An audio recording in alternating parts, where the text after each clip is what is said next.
Le protoxyde d'azote, vous connaissez peut-être mieux sous le nom de proto ou de gaz hilarant. Eh bien, aujourd'hui, on va voir pourquoi ce sujet est devenu une préoccupation majeure au point de faire l'objet d'un rapport très sérieux du Sénat. Alors oui, la question peut paraître un peu folle. Un gaz qu'on utilise pour la chantilly, vraiment aussi dangereux que la cocaïne. C'est pourtant la question qui est posée et très sérieusement. On parle d'un produit que tout le monde peut acheter, qui a l'air complètement anodin et qui pourrait être en train de devenir un véritable désastre sanitaire. Et cette alerte, attention, elle ne sort pas de nulle part. C'est le Sénat, rien que ça, qui tire la sonnette d'alarme dans un rapport officiel. Et le constat, il est franchement alarmant. C'est ce document qu'on va décrypter pour vous aujourd'hui. Alors, pour être précis, le document dont on parle, c'est le rapport numéro 416. Il vient de la Commission des affaires sociales du Sénat et il a été présenté par la sénatrice Émilienne Poumirol. C'est vraiment la base de tout ce qu'on va voir ensemble maintenant. Bon, entrons dans le vif du sujet. Le premier grand problème que soulève le rapport, c'est la banalisation totale du produit. Le fameux gaz hilarant, eh bien, il a complètement perdu son côté drôle. Et vous allez voir pourquoi.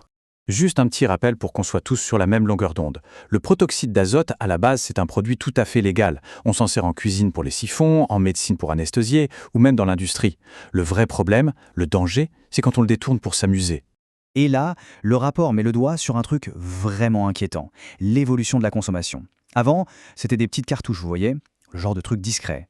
Aujourd'hui, on est carrément passé à des bonbonnes énormes. Forcément, qui dit plus gros contenant dit quantités inhalées beaucoup plus grandes et donc des risques qui explosent. Et il y a un autre changement majeur, et celui-là fait assez froid dans le dos. Ce n'est plus juste un truc qu'on prend en soirée pour rigoler.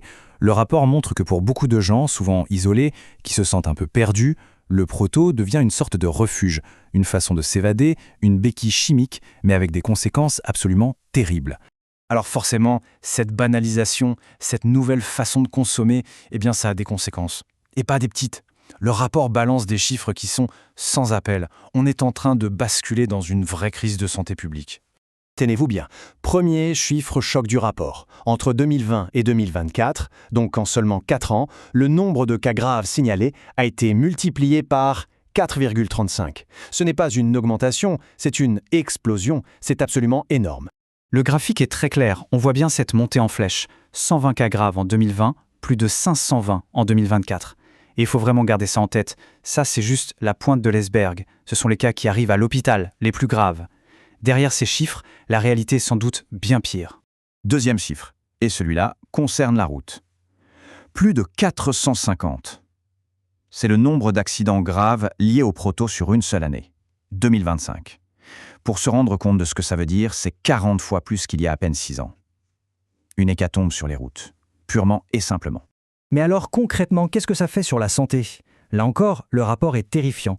90% des cas graves sont dépendants, 80% ont des troubles neurologiques et attention, parfois c'est irréversible. On ajoute à ça des complications cardiaques, psychiatriques, et le pire, peut-être, c'est qu'on voit maintenant les premiers cas de bébés touchés avant même leur naissance. Et si ce n'était pas assez clair, le rapport cite une association qui met les pieds dans le plat. Le protoxyde d'azote a un niveau de dangerosité comparable à la cocaïne ou la kétamine. Voilà. On peut définitivement oublier l'image de la petite drogue douce et sympa qui ne fait de mal à personne. Ok, donc la situation est grave, on l'a bien compris. On pourrait se dire, mais que fait la loi ? Eh bien, il y a une loi qui date de 2021. Le problème, et c'est un point central du rapport, c'est qu'elle ne sert à rien. C'est un échec. Et on va voir pourquoi. Voilà le cœur du problème de la loi de 2021. Elle n'interdisait la vente qu'aux mineurs. Juste ça. C'était l'idée de départ. Un petit pas, oui, mais face à l'ampleur du phénomène, c'était beaucoup trop timide. Parce qu'en face, les dealers et les trafiquants, ils ne sont pas restés les bras croisés. Ils se sont adaptés à une vitesse lumière.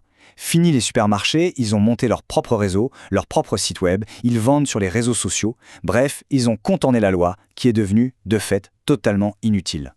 Bon, constat d'échec de la loi actuelle. Du coup, le Sénat propose quoi ? Une solution bien plus radicale. On parle maintenant d'une interdiction quasi générale. Le tableau est super parlant pour voir la différence. Avant, en 2021, interdit de vendre aux mineurs. Point. La proposition de 2026, interdit de vendre, de détenir et de transporter pour tous les particuliers. C'est un virage à 180 degrés. On ne joue plus du tout dans la même cour. Cette nouvelle stratégie, elle s'articule autour de 3 axes très clairs. Premier pilier, on réserve la vente uniquement aux professionnels. Les cuisiniers, les médecins, l'industrie. Fini pour les autres. Deuxième pilier, la simple détention devient illégale. En avoir dans sa poche, dans sa voiture, ce sera interdit. Et troisième pilier, crucial, la prévention. On renforce massivement la sensibilisation dans les écoles pour expliquer les risques. Et le Sénat le martèle, il y a urgence. La Commission des affaires sociales le dit noir sur blanc, il faut une réponse qui soit proportionnée et rapide. En clair, le message c'est « on ne peut plus attendre, il faut agir et maintenant ». Et tout ça, finalement, ça nous amène à la grande question. Est-ce que l'interdiction totale est la seule et unique solution? Est-ce la bonne réponse?